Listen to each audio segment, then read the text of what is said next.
He serves on the editorial board of Pacific Affairs and is a contributing editor at India Review. He is also on the advisory board of International Studies Review, a NUS publication. Dr. Mukherji holds a PhD in political science from Columbia University. And I would now like to invite Professor Mukherji and the following panel speakers on stage for the session. Associate Professor Gyanesh Kudaisya from the South Asian Studies Program at the National University of Singapore, and Dr. Dwaipayan Bhattacharya from the Center for Studies in Social Sciences, Kolkata, India. Gentlemen, could you please come on stage? Thank you, Jayant. I can see that this session really stands between the conference and the book launch. And before the book launch, there is tea. So this is really the last academic session. I'm delighted that there are a lot of interested people, and the seminar has taken off to a very, it's actually somewhere mid-trajectory right now, where it'll land by the end of this session. But at the level when it is flying superbly well, I think what has happened is that we have a lot of speakers, especially our academic, scholarly presentations, reinforce the view that we have to think very deeply about the relationship between identity and interest. So when we are talking about Pakistan, I think Dr. Asim Sajjad Akhtar talked about the importance of Punjab, but also talked about the kinds of interests that one has to consider when one thinks of federalism in Pakistan. Similarly, Dr. Harini Amarasuriya talked about the caste basis of centralization and its pernicious impact on Sri Lanka. And finally, yesterday, Dr. Niaz Ahmed Khan talked about some of the reasons why power is not being decentralized to the local level in Bangladesh. Thereafter, of course, we've had this very nice exchange with the Chief Minister, followed by two very enlightening and thought-provoking presentations on two very, very important states.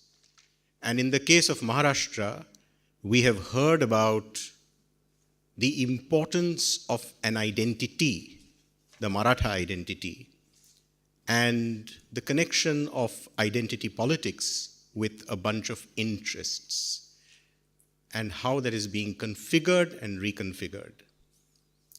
Thereafter, I think Professor Suri told us that it's probably not so important to think in terms of identity alone, because even when you can conceive of an overarching identity, sub-regions can successfully demand a state based on the feeling of material deprivation. So I think we are right now moving along a trajectory which is producing a bunch of coherent ideas about the relationship between identity and material interest and how they come in conflict and produce different kinds of results. Now, in that vein, we had three speakers today. Our first speaker, Dr. Vijayabaskar from the Madras Institute of Development Studies, is unable to join us for a presentation today. He has a very interesting paper about the relationship between the ideology, the developmental ideology of the state in Tamil Nadu and its impact on the labor regime. So some of us who know a little bit of Tamil Nadu know that Tamil Nadu has been impacted by the Dravidian movement. It's a very interesting paper. We are not going to summarize it because it's a paper in the making. Dr. Vijayabaskar could not join us today because one of the leading scholars of the Dravidian movement and Tamil Nadu just very sadly passed away a few days ago. Professor M.S.S. Pandian passed away, and Dr. Vijayabaskar therefore had to stay behind. So from there, I think we will now move to our two speakers who will kind of anchor this conference at its very end. Our first speaker is Professor Gyanesh Kudaisya. Professor Kudaisya is a former head of the department where I teach. He's the founding member of that department. He's an eminent historian, a historian of modern Indian history. He is one of the deep scholars of partition. Most recently, he has been working on India during the 1950s. But what is most relevant for us today is that he is one of the foremost scholars on Uttar Pradesh. And he is one of the foremost scholars who has looked and researched deeply about the relationship between identity and how a state gets born.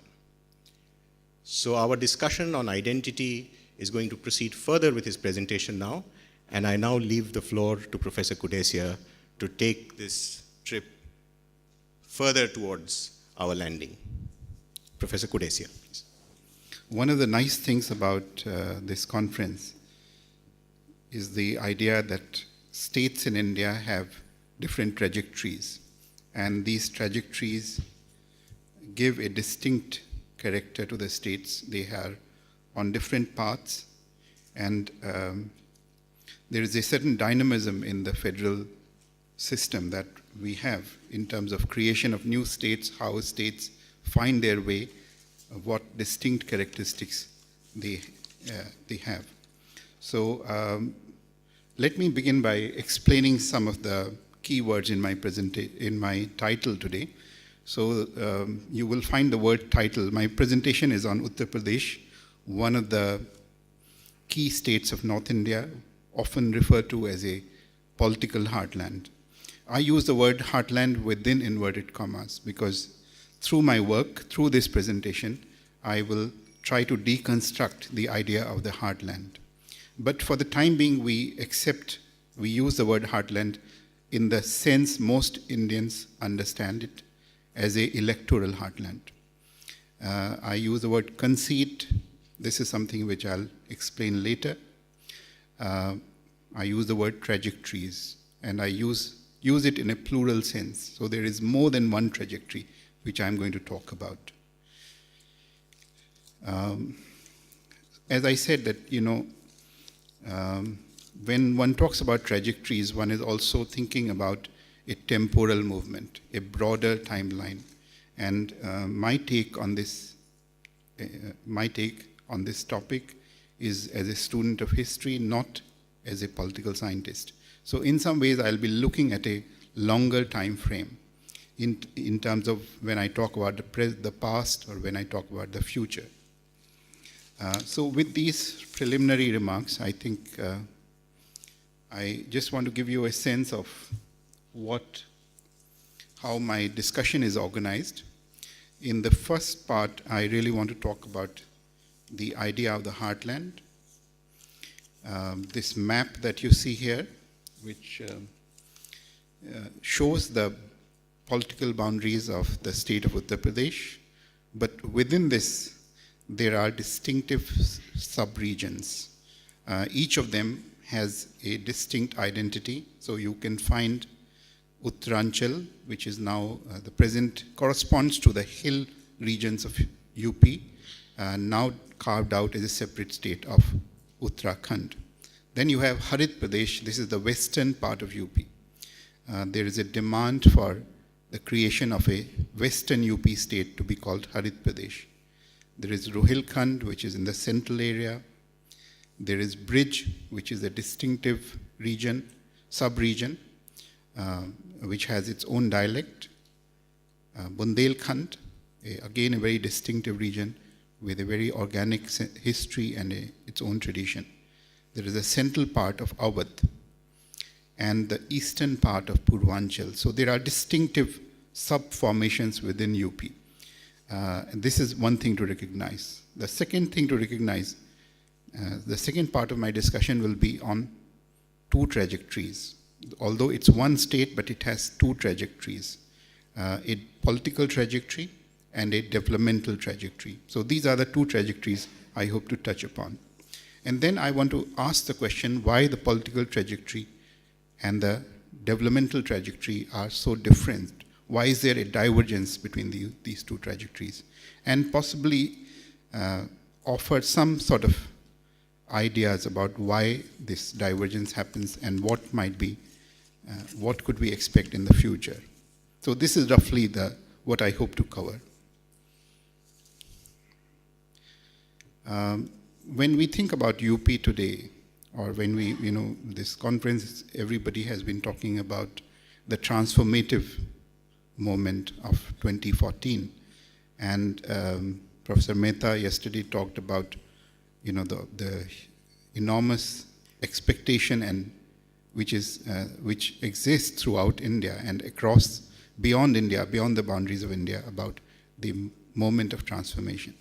Where does UP figure in this? And of course, electorally, we know that UP has played an important role. UP, I think the important thing which soon after the election, the decision by Narendra Modi to retain the seat from Varanasi, Banaras, and give up his constituency in Gujarat, I think was deeply symbolic, basically identifying himself with the tradition of the political heartland, which UP represents. So in a sense, he has affiliated himself as a representative from UP.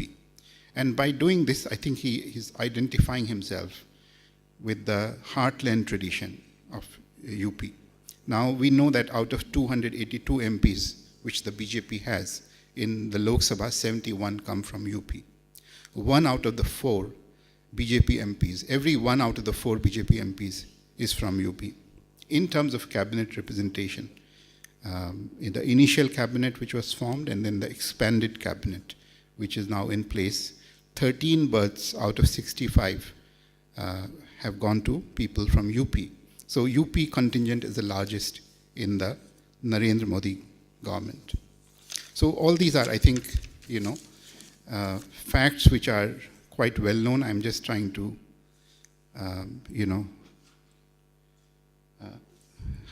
for the purpose of building up my argument, I'm trying to restate these facts.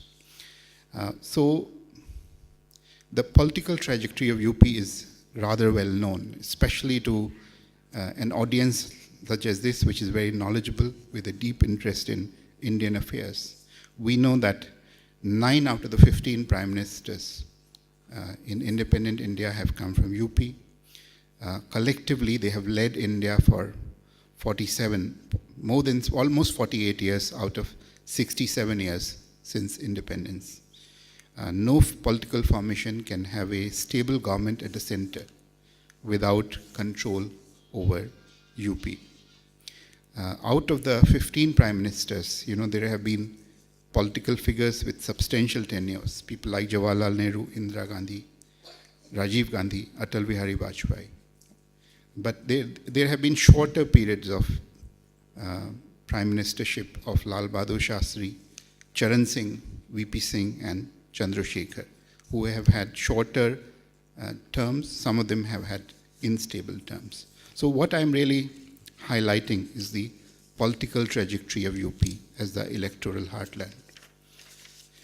Now this table further bears out, with the help of election data over the period 1951 to 2014, the centrality of UP's electoral dominance. If you look at, these are Lok Sabha, results of the Lok Sabha. If you look at the second column, so these are percentage of Lok Sabha seats secured by the ruling party in UP. So in the first election, which took place in independent India in 1951, the Congress party secured 95% of seats contested in UP. And this electoral dominance, because UP sent 85 members earlier, now it sends 80 members to the parliament. This dominance of UP led to the kind of majority which the Congress party enjoyed in the 50s and early 60s. So in the first Lok Sabha, the Congress party, which was the ruling party, enjoyed 74% of the seats. So this is, for the period which is often characterized by political scientists as the Congress era, the first 15 years of independent India, when the Congress really had a two-third majority, almost a two-third majority in parliament. Then you have the period of decline or the fragmentation. And this happens in 67. And this is the important figure I want to highlight, that in 1967, the Congress party declined in support in UP. So you have a decline from 72% to 55% in UP. And this is mirrored in the national result. And this is borne out by subsequent figures here. In the more recent times of what has been called the coalition era, where the greater fragmentation in UP has led to the fact that there have been coalition governments and no government has been able to form a majority. Now this coalition era has also corresponded with the rise of two regional parties, the Samajwadi Party and the Bahujan Samaj Party in UP. So there is a kind of a political fragmentation which has taken place in UP from the 1990s. And in some ways this has led to the fragmentation of the vote and the beginnings of the coalition era. Now what is striking about the most recent election is the emergence of the Heartland again, because the BJP secured 88% of the seats in UP, and this led the party to a majority on its own terms in the Lok Sabha. So in some ways, this is the old thesis that UP is the key lever to shaping the larger dynamics at the national level. And again, this reinforces the centrality of UP in national politics. Now, this is one trajectory, and this is a well-known story, well-known narrative of UP's place in national politics. Now, I want to change gear here and now refer to UP's developmental trajectory. And this is where I think there are concerns. If you look at UP, the developmental story about UP's performance, this table is about per capita income, and it gives the figures for UP, for India, and for India for the 1990s till the mid-2005. So if you look at the figure for 2005-2006, per capita income in India was over 20,000 rupees. Per capita income in UP is 10,000 rupees. So it's almost half of the all India per capita income. So this is something quite striking, that here is a state which is politically so influential, but in terms of development, there is this lag in its performance. Now, if you compare, now the second thing to note is that this is sliding. The UP's status is sliding. So if you look at 1999-2000, the per capita income was, 15,000 for all India and 9,500 for UP. But over the years, it has UP's position has slid. So this figure is declining. The UP's position is declining in terms of per capita income. If you look at this table, the next table, this gives us the longer view from 1951 till 2007. And this basically highlights the cumulative historical developmental deficit. So if this is the story over the longer period, that UP has performed below, UP has been below par in terms of development. In terms of, if you look at the all India performance of, per capita income or for GDP, and if you look at the performance of UP, except for a brief period in the late 1970s, it has consistently underperformed. Now, if you think in terms of going beyond these cold statistics, if you think in terms of the cumulative deficit and what this may mean in terms of the material well-being of people in UP, we have been talking about how 1 percentage point increase in GDP figures can create employment for so many young people, how 2 percentage point can lift how many million people out of poverty line. So if you think about those terms, what has been the cumulative deficit in terms of the material well-being, I think this is something to be imagined. Now, there is growing recognition that social development is not simply the economic dimension of development, such as per capita income, which alone does not capture the human experience. There is need to go beyond income-based indicators to look at distribution of income, levels of poverty, availability and quality of education, access to healthcare and services, housing, sanitation, status of women, and so on. So in all these terms, I don't have time to really get into all these indicators, but if you look at this table here, this table compares UP with the South Indian states, the 4 South Indian states. And then you also get the all India picture. So it's not just in terms of per capita income.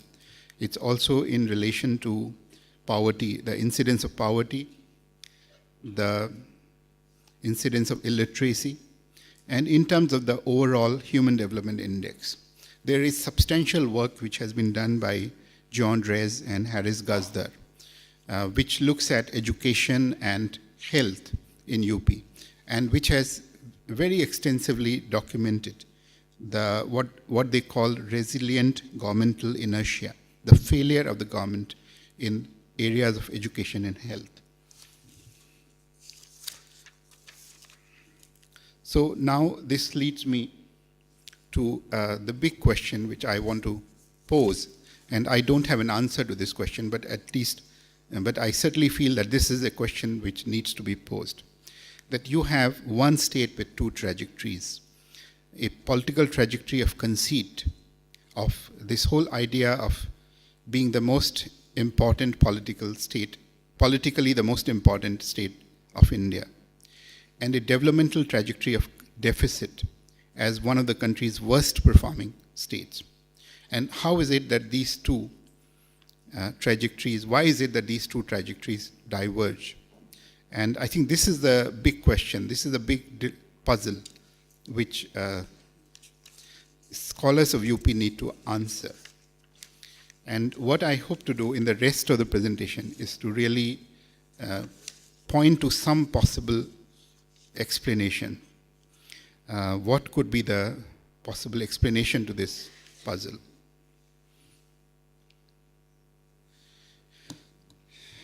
The first possible explanation, and this is a very simple explanation, is really size and demography. So many of you know that UP is one of the biggest states in terms of area and in terms of population. UP has a population of 200 million people and a size of 240,000 square kilometers. If you add up all these states, 17 states on the left side, they don't add up in population terms to the state of UP. So there is a huge demographic, if you look at the huge demography of UP, this alone raises issues about governance, state capacity, and so on. Again, the question of size in terms of area. Here is a state which expands from, just from the borders of UP all the way. If you go east, you will probably travel about almost 1,000 kilometers down the Ganges and so on. So this question of size and scale and governance, I think, are important. And I think there is need to make a linkage between scale and size and governance. The second sort of line of thinking would be about the regional persona of UP. So UP, as I began by saying, that UP is made up of distinctive sub-regions. So UP has no homogeneity as a region. UP itself was constructed by the British as an administrative entity less than 100 years ago. Or, in the last 100 years, it was constructed as an administrative entity. The British united 2 older entities, Agra and Awadh, which were old Mughal provinces. They had a very distinctive idea that UP is a very big place. There were three systems of revenue. The eastern parts had, the sort of Bengal, the extension of Bengal, the revenue system of Bengal. Then there was Talukdari, there was Zamindari. So they knew that UP is fairly distinctive. Its structure of local society is distinct, and they basically fashioned their rule keeping in mind this distinctness. One of the big challenges of North Indian states is the fact that they are not bounded by linguistic boundaries. So all the North Indian states are Hindi speaking, and one state, it cannot be distinguished on the basis of language from another. So UP is similar to Bihar in terms of language, in terms of Hindi. It is similar to Madhya Pradesh, Haryana, and Rajasthan. But this, I think, conceals the diversity. Because there is no boundedness along linguistic lines, this complicates life for the northern heartland. Unlike the southern states, which could be divided and carved out in distinctive terms, as was done in the 1950s, which Professor Suri talked about. So this, the fact that language is not the glue which binds the political community. The several sub-regions have divergent histories. So if you look into deep history, all of them have a distinctive history. Bridge has a distinctive past. Bundelkhand will be distinctive. Awadh will be distinctive.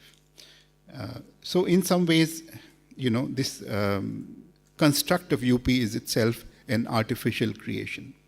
Then the fact that, we talked about electoral heartland, but there are different ways in which UP has been imagined. It has been imagined as a Hindu heartland, the land of Rama and Krishna, where all the important pilgrim centers of Hinduism lie.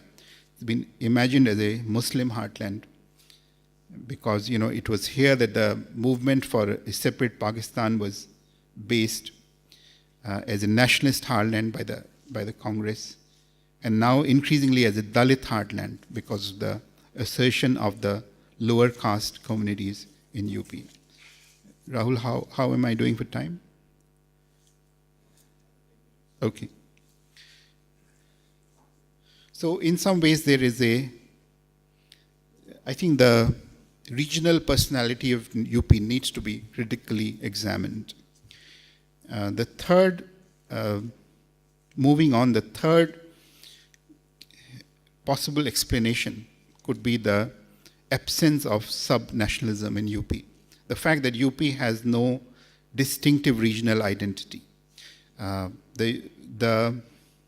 Unlike, I'm thinking of Kerala or I'm thinking of Tamil Nadu, which, there is a certain degree of collective sense of community.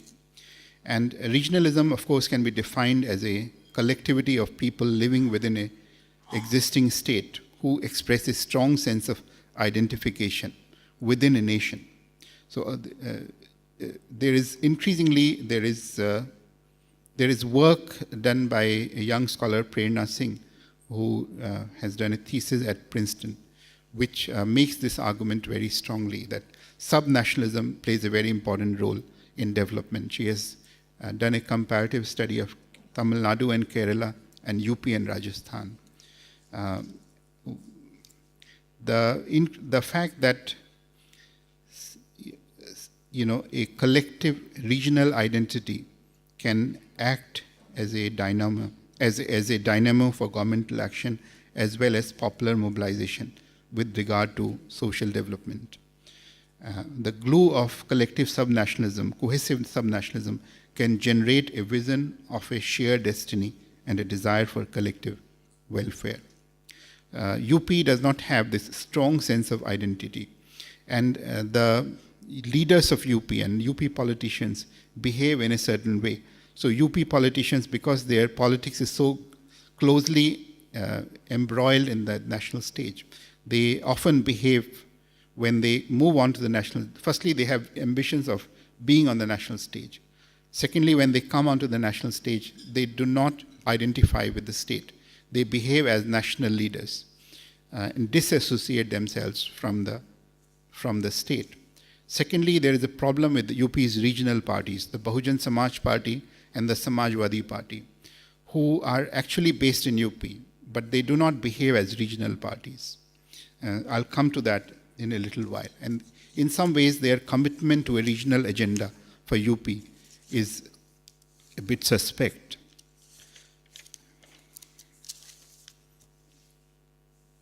A fourth possible explanation, and I'm trying to explain the weak developmental trajectory, is the weak regional bourgeoisie in UP.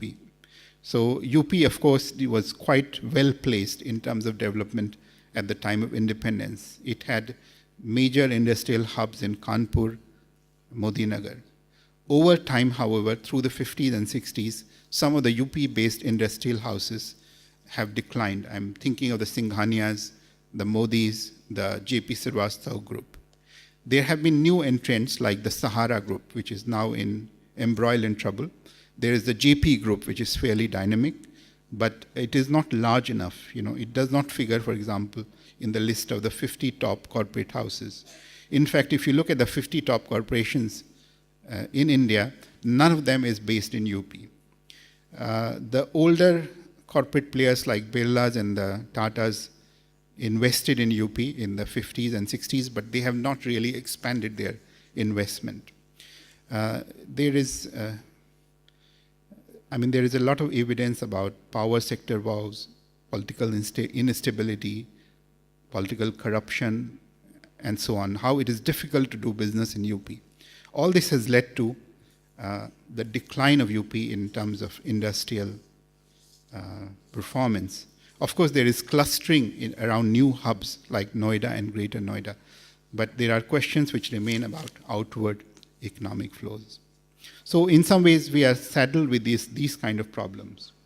And in thinking about the future, I think the key question here is, how can UP enhance governance and state capacity for the well-being of its citizens?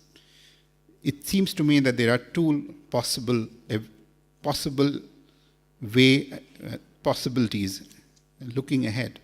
One is the transformation of regional parties. So the two regional parties, the Bahujan Samaj Party and the Samajwadi Party, really become regional.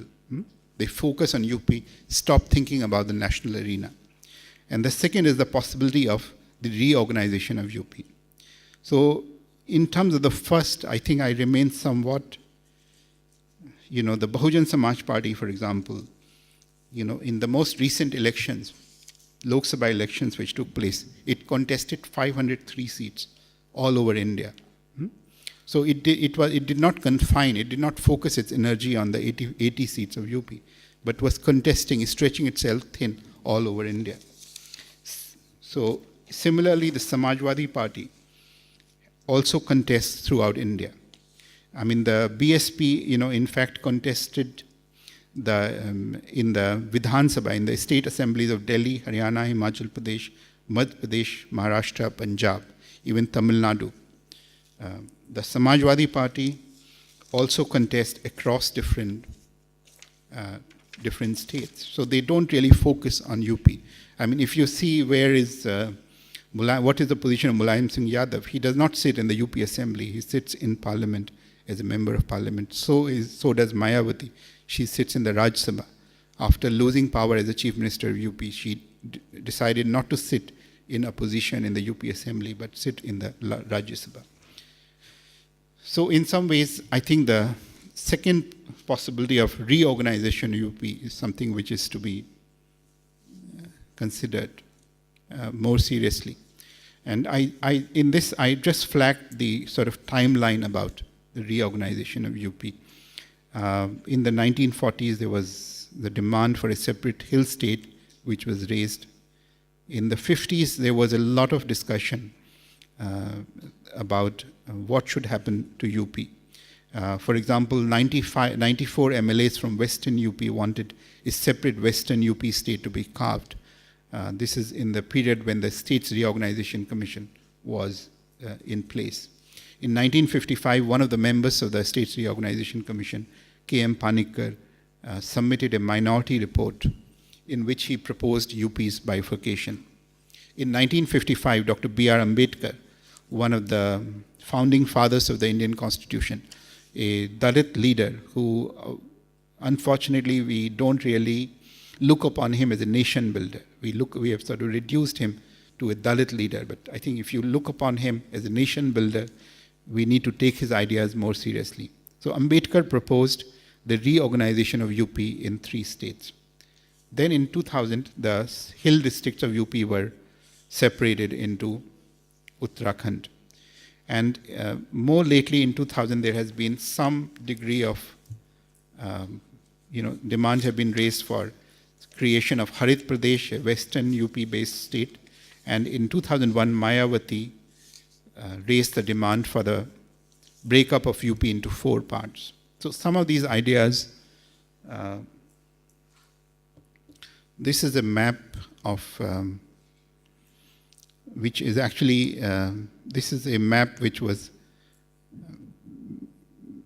of UP, proposed by Ambedkar in 1955. So Ambedkar proposed that UP should be divided into 3 parts: a central western UP state, a central UP state, and an eastern UP state. And his ideas were really that UP is too large to be part of the federation. He took the view that the federal units must have a degree of equality. UP, because of its size, sends the largest contingent to the parliament. All these people act as a single block, and they create an imbalance, a kind of asymmetry within the parliament and federal system. So his view was that UP should be broken up on grounds of governance, and it should be divided into smaller states. More recently, 2011, Mayawati, while she was Chief Minister of UP, proposed the division of UP into 4 parts, into Paschim Pradesh, Bundelkhand, Awadh Pradesh, and Purvanchal. So with distinct population figures which you can see. And I think the idea, the most recent experience, which Professor Suri talked about, of bifurcation of Andhra Pradesh, has not, the manner in which it was done has created all kinds of problems. And we witnessed, for example, the way in which it was handled in the Lok Sabha, the fact that no meaningful outcomes could be found about resource sharing, the huge challenge of building a new capital. But I think the fact that, it was the Andhra-Telangana process was so botched up does not mean that we should reject the possibility of reorganizations or creation of new states. Within India's federal tradition, there are examples of success and innovation. For example, there has been the idea of a regional council. There could be shared capital. So, for example, if you think about this, if you take this proposal seriously, there could be a regional council of the 4 states which could work for development. After all, there was a Northeastern Council which was set up in the early 70s to look after the development of the 7 Northeastern states. Of course, the council has not been very effective. That's another matter. But the idea remains that institutionally it is possible to have that.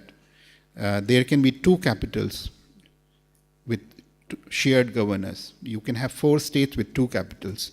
UP is lucky to be very polycentric in terms of its urban centers. There are many cities which are well developed with of course they will require much greater infrastructure. There can be 3 high court benches and 2 public service commissions and cadres of all India services. So these could be practical ways in which some of the challenges which have been faced with Telangana and Andhra Pradesh can be, the cost can be reduced.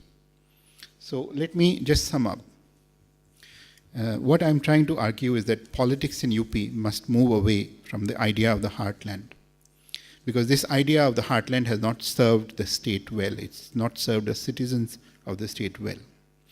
UP must evolve a distinctive and autonomous arena of state politics. The true trajectories, the developmental and the political trajectories, must converge. The regional parties must cut themselves loose from the national arena to promote UP's regional developmental interests. The idea of reorganization must be addressed if it is addressed ever, by an independent commission in the spirit of cooperative federalism. And I think more importantly, possibilities must be explored of creating new types of states, not just new states, but new types of states, which are able to harness grassroots support for development. I'll stop here. Thank you. This is from a scholar who's studied very deeply the identity and construction of Uttar Pradesh. From there, we move on to Professor Dwaipayan Bhattacharya, who is a political scientist, PhD from Cambridge, taught for many years at the Center for Political Studies in JNU, and now does research in one of India's leading research centers, the Center for the Study of Social Sciences in Kolkata. Dr. Bhattacharya's presentation is on the state of West Bengal. And from the abstract, I figure out that he's going to tell us why West Bengal botched up the idea of making the Communist Party in India, which did a great job of redistributing resources to the poor, especially through land reforms, in the late 1970s. However, could not make the transition to attracting investments. Why did that happen? We shall hear from Dr. Bhattacharya. Great pleasure to be here at the Institute. It gives me an opportunity to interact with a group of scholars extremely interested in South Asia, and also to interact with other South Asian country scholars, which is not always possible from India. So I take this opportunity to present this in front of this large audience and hope to get some feedback which will enable me to improve my understanding and thought process. I call this Desperation for Development, Democratic Left in a Transforming Economy. This development could be within quotes, but I still kept it out for the time being.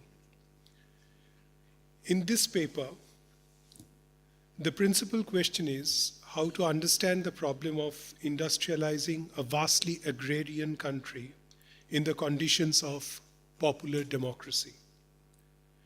The question was raised earlier in the middle of the 20th century when India declared independence and accepted the challenges of economic development under a constitution that guaranteed liberal rights and freedoms for its citizens. The question has become important once again in the post-Cold War world when globalized capitalism has made conditions for the emerging economies to undertake another bout of industrialization and urbanization, and when democracy is claimed to have deepened in the country. The current phase is different from both the classical instances of industrial expansion in Western European economies and the preceding centuries' industrialization in the less developed countries. In Europe, as is well known, when large-scale manufacturing replaced rural production as the engine of economic growth, popular control over government or over civil society was limited. And the rights of labor reeled under what Marx so memorably called the bloody legislation against the expropriated. Industrialization undertaken in the 1950s in the less developed countries was principally state-driven and part of a nation-building exercise.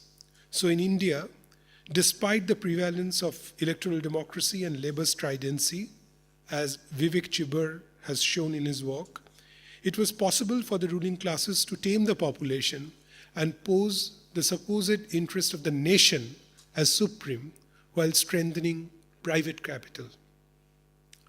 By contrast, the current phase of industrial expansion in India is juxtaposed between a deeper and more strident democracy and a near complete domination of private capital, with the domain of the state and public investments relegated to the background. Also, it takes place at a time when labor has lost its sting the world over. With the fragmentation of the working class, atomization of production, and disappearance of protective laws, the prospect of large-scale anti-capitalist mass action that typified the Fordist organizational structure has significantly weakened. Resistance. Resistance now comes from the level of the popular, mostly from the segments of the population belonging outside the fold of industrial capital, drawing their sustenance from agriculture, making a living off the forests, working in vast informal sector, engaged in small-scale production units, or employed in low-end maze of innumerable petty services. They resist legal or illegal transformation and expropriation of their minuscule property for setting up industries or townships or special economic zones. Such expropriation involves delinking the petty producer from his or her means of production, which Marx described in a very different context as primitive accumulation of capital. They resist seizure of agricultural land for non-agricultural use, forced migration from rural to urban areas, the insecurities and uncertainties of urban poverty, and the systematic destruction of social and cultural habitat by government or corporate entities. They resist the withdrawal of state subsidies, of social benefits, of price support, of public distribution system, of guaranteed work or minimum wages. They resist the methodical dismantling of a social infrastructure in a manner that David Harvey calls neoliberalism's creative destruction. In the recent times, India has witnessed a series of such popular resistance in Dadri in Uttar Pradesh, Kalinganagar in Orissa, Raigad in Maharashtra, Kudankulam in Tamil Nadu, in Kovrem in South Goa, and the triggers for this paper in Singur and Nandigram in West Bengal. These popular movements are marks of what one may call the deepening of Indian democracy. One may wonder what is new in the current attempts at industrialization, inciting such widespread protest, while the earlier bout of setting up heavy and basic industries, typified in the second five-year plan, could be attained with relative peace and tranquility. The differences are obvious. Since the mid-1970s, as political scientist Rajni Kothari has so accurately pointed out, the landscape of popular participation in the country underwent a sea change following the excesses of emergency imposed by Indira Gandhi. In the course of this popular churning, older forms of clientelist control, as evolved in the course of erstwhile Congress system, now collapsed. A new class of relatively well-off farmers, whom the Rudolphs called the bullock capitalists, or the beneficiaries of the grain revolution, now increasingly made their voices heard, especially in northern, western, and upper southern states of India. They were soon paralleled by another set of leaders who mixed socialist rhetoric with OBC or Dalit identitarian sentiments to emerge as highly influential players in the national politics. Consequently, the state assemblies, even the parliament, were eventually filled up by a new crop of individuals, apparently rustic, uncultivated, and vernacular, with little regard for the legalities and norms of so-called high politics.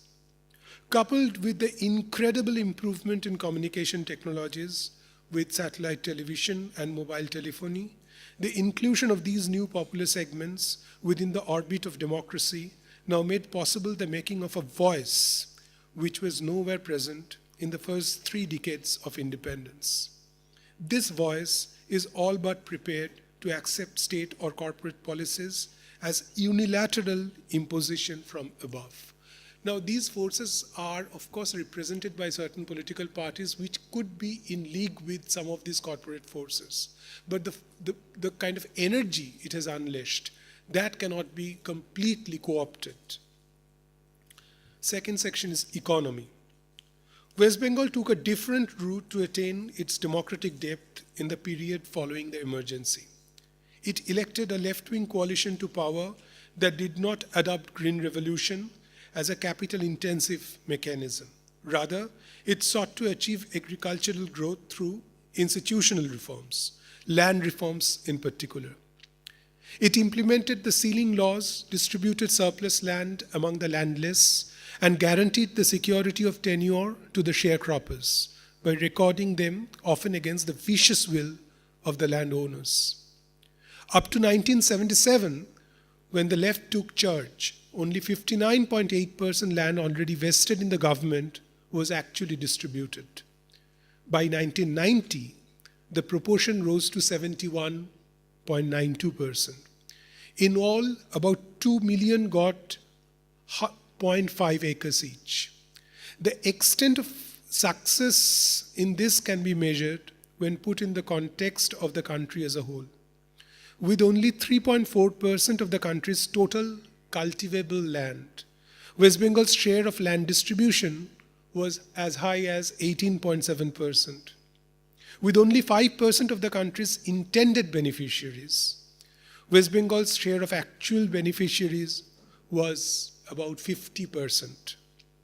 A survey conducted in several Indian states revealed that West Bengal had the largest share of recorded Bargadas, more than 82%, in 1990.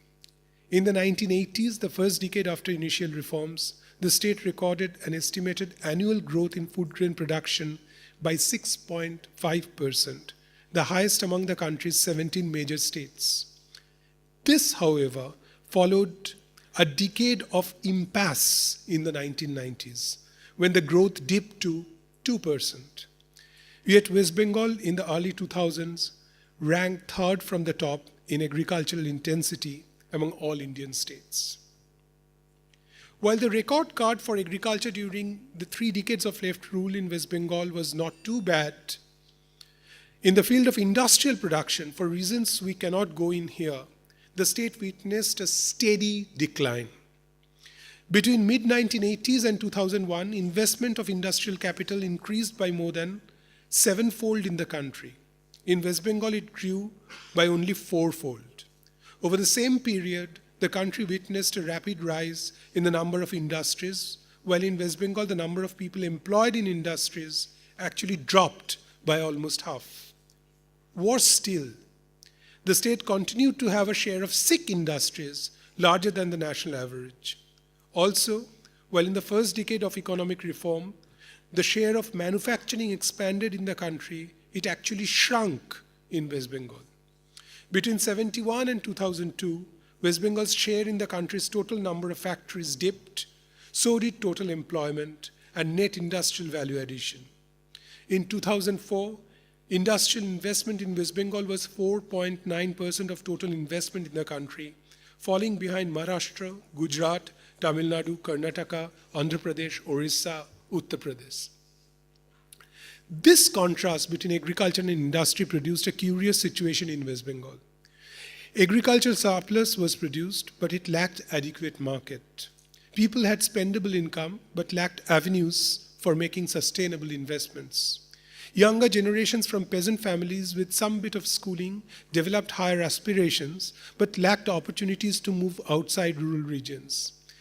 As a result, West Bengal, especially rural West Bengal, eventually turned into a home for low-skilled workforce willing to break free of unprofitable agriculture, but incapable of doing so.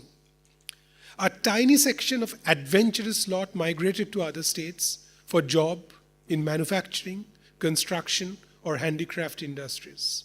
The bulk, which stayed, had to get embedded in the small change service sector of the vast countryside, indulging in petty trade or manufacturing.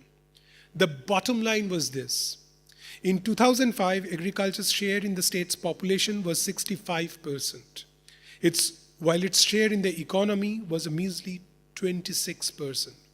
Rural West Bengal, therefore, turned into a highly politicized environment with a large number of under or unemployed workers ideally suited to be useful foot soldiers of various political parties. Politics. Political parties, in fact, assumed growing importance in the state since the left coalition took over in the 1970s. The left made maximum use of partisan strength for implementing land reform laws and pioneering administrative decentralization. Its ideological orientation of class politics and insistence on a strong and centralized organization paved the way for the emergence of the party as the fundamental mediatory idiom in the countryside.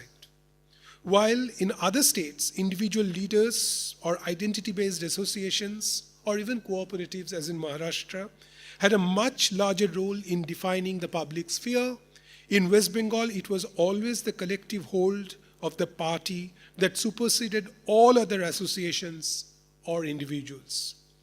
The idiom did not necessarily follow the norms of legal formal transactions. It often indulged in violating laws to protect the interests of the poor, who frequently did not have their rights guaranteed by the state. Partha Chatterjee has identified the site of such transaction as political society, as distinct from civil society of the rights-bearing citizens. I have argued elsewhere that in the typical context of rural West Bengal, where political parties monopolized the public space, the inevitable, ineluctable, and intimate connection between the party and society produced a modular form of political society, which I have called party society. Over the long left-front decades, the character of party society got markedly transformed. In the early years of its pro-poor initiatives, the left could install a hegemonic party society enjoying a good deal of popular consent, which did not last, this is important, which did not last for more than a decade or so. Eventually, as the left's reformist intentions ran out of steam, coercive techniques and enforced loyalty began to rule in an increasingly bureaucratic, insensitive, and unresponsive environment. The local leadership of the left parties also had a corresponding shift in the process. Earlier, in the days of idealist reformism, the school teachers typified the leadership at the grassroots level. In the later years of instrumentalist politicking, the teachers were replaced by the petty entrepreneurs of the local economy, the contractors, agents of illegal saving companies, the ration dealers, the builders, and the like. Working in high-risk informal economies, these people were driven primarily by their narrow economism, which made it mandatory for them to be on the right side of political power. As the defeat of the left became imminent, a sizable section of these local leaders switched sides and turned into the leaders of the Trinamool Congress, the principal opposition party. The Trinamool in turn inherited the local leaders and their clientele, but not the organizational structures of the left parties, and thus, under the towering leadership of an autocratic leader, is currently governing the state as a deficit party in party society. That, however, is another story. Initiatives. From the mid-1990s and more emphatically from the early 2000s, the CPIM realized that the contradiction between a post-land reform agrarian sector and an underperforming industrial sector cannot coexist. There had to be a push for rapid industrialization in the state. The party had long blamed the central government for its allegedly discriminatory attitude to West Bengal, its freight equalization policies in particular, which deprived the state of its location advantage. With the liberalization of Indian economy and diminishing role of the state in determining destinations for capital, West Bengal saw new opportunities in the prevailing competitive atmosphere. The state's unique stability and social peace, skilled workforce and cheap labor, low rate of attrition, and a well spread out market, it claimed, should be attractive for investors. The state government became highly proactive to portray itself as industry friendly and laid out several concessions for potential investors. The government's desperation not only overshadowed the left's traditional stand critical of economic liberalization, but as we shall see, it also betrayed a distinct lack of appreciation of the potentials of Indian democracy. In August 2005, Buddhadev Bhattacharya, the Chief Minister of the Left Front government, left for Jakarta with a trade team to sign a memorandum of understanding with Indonesia's biggest industrial house, the Salim Group of companies, to set up a township in South 24 Parganas and a special economic zone in Nandigram, East Medinipur. The project was named New Kolkata Development, involving almost 40,000 acres of farmland with a proposed investment of 40,000 crore rupees. Next year, in 2006, after a massive electoral triumph, the Chief Minister declared setting up of a car factory by the Tata Group in Singur, a paddy and potato producing rural town in Hooghly district.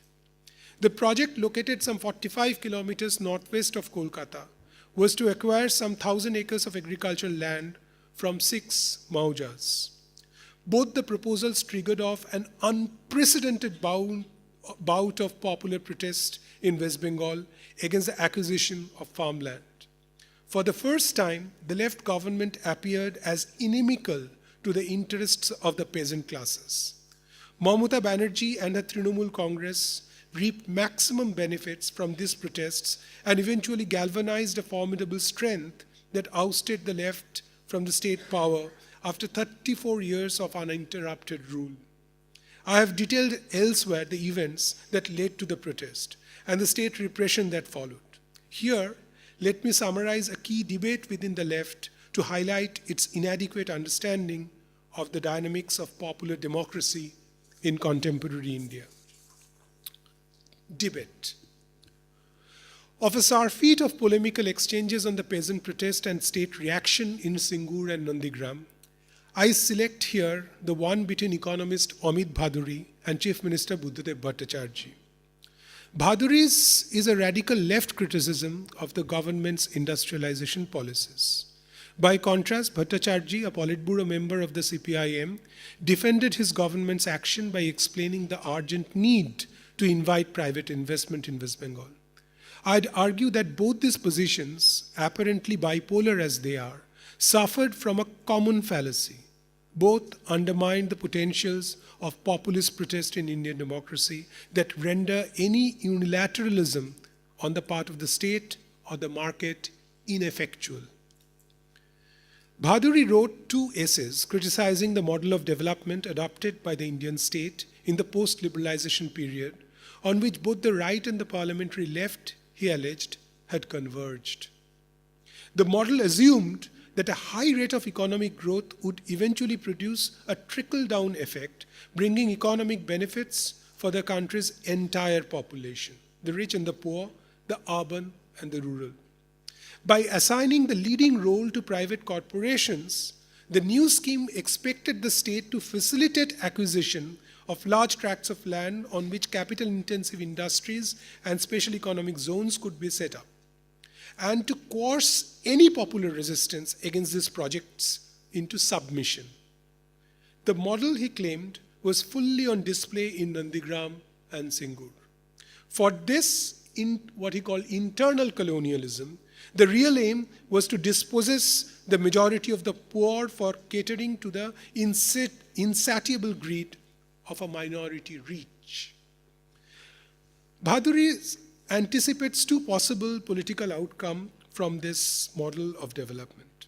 It could either generate a crisis of parliamentary legitimacy.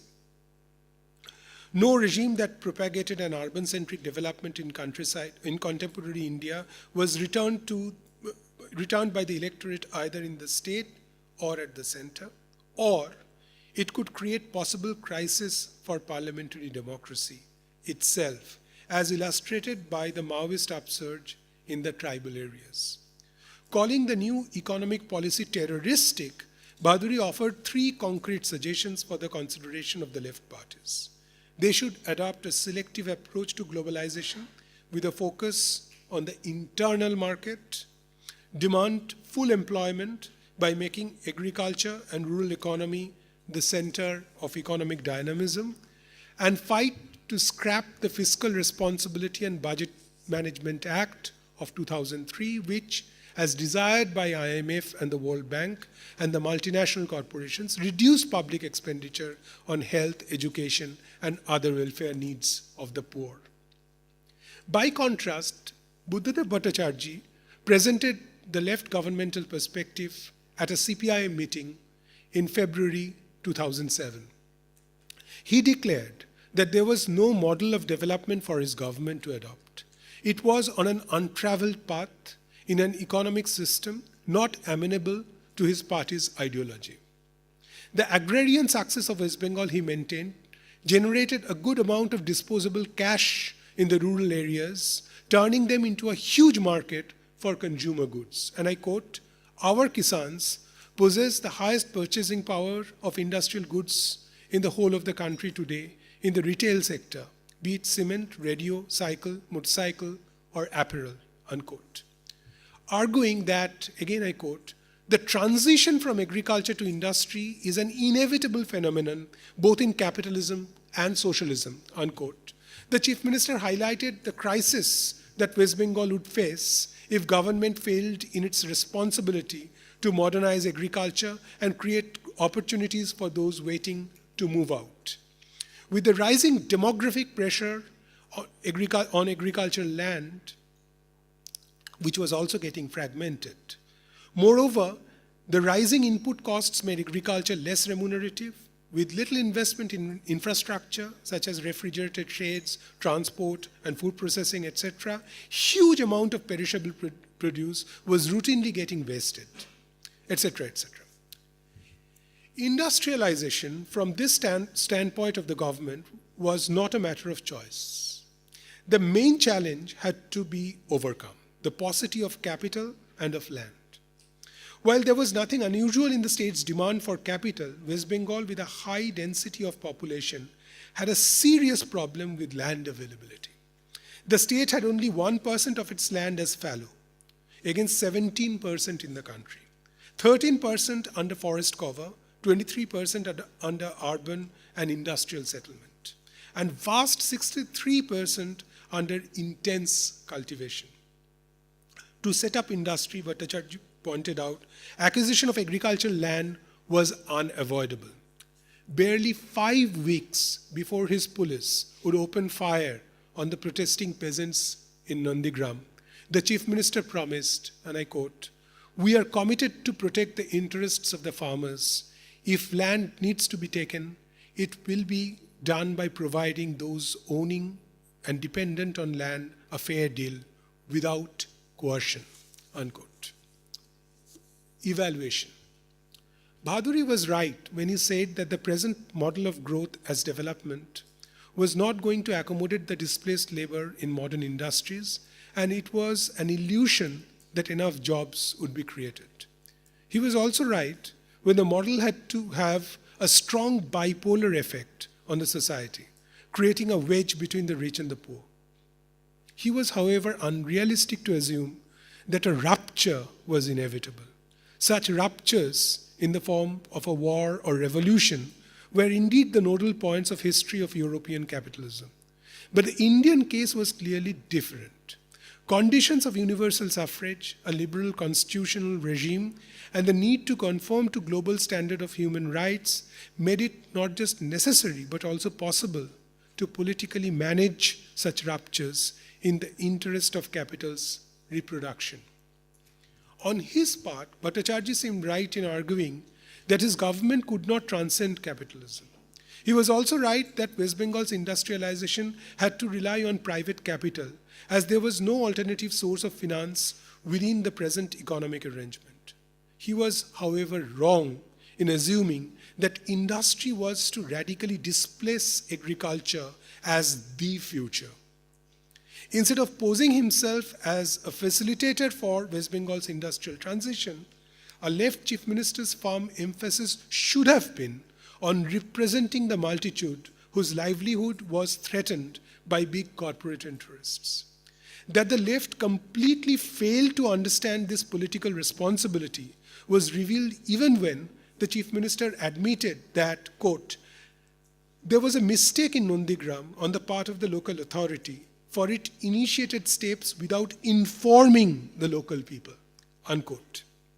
If the left were genuinely to stand by the local people, it would have realized that the lapse was not of an information deficit, but more critically, of its failure to initiate a consultation, a dialogue, and an unconditional deliberation at the lowest level. However, it is important to note that their differences apart, both Bhaduri and Bhattacharya shared a common ground.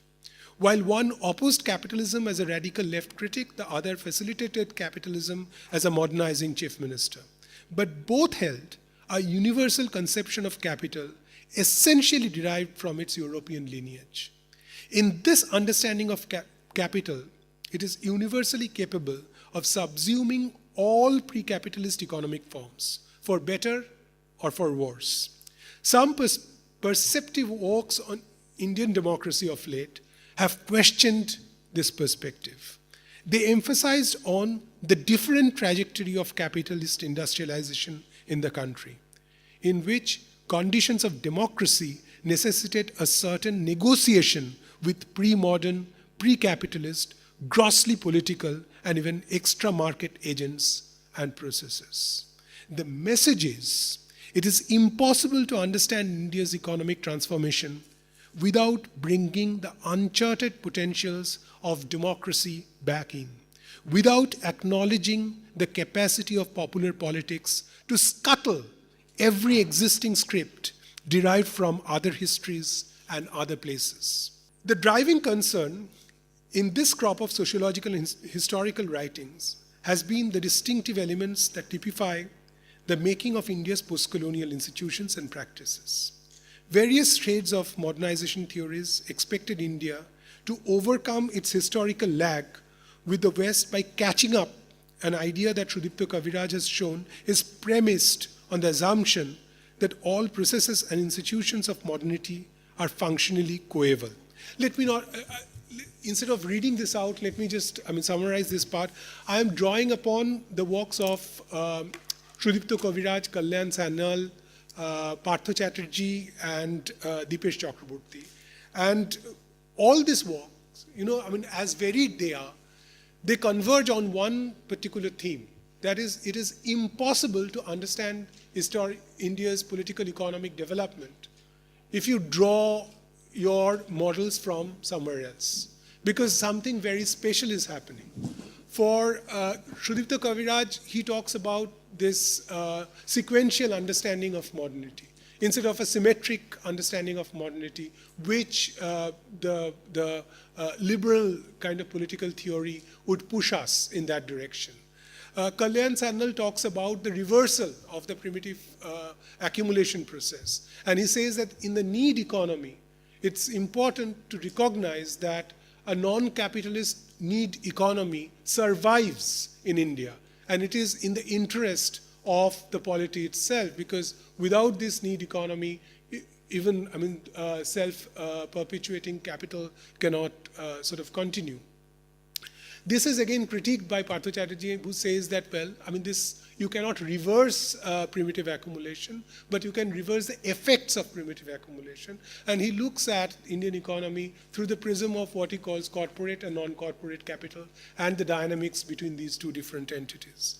And Dipesh Chakraborty takes on in his important book, Provincializing Europe, he talks about two different trajectories of history, which he calls History 1 and History 2. And in History 1, he says that, which is again Marx's understanding of capital, where capital subsumes pre-capitalist production processes. But he says that there were other possibilities where the antecedents of capital were not completely subsumed, but a different kind of relationship between capital and pre-capital can be conceived. Now, these are extremely dense theoretical kind of understanding of Indian democracy, and I think that understanding of Indian democracy can draw a good deal from this discussion on capital.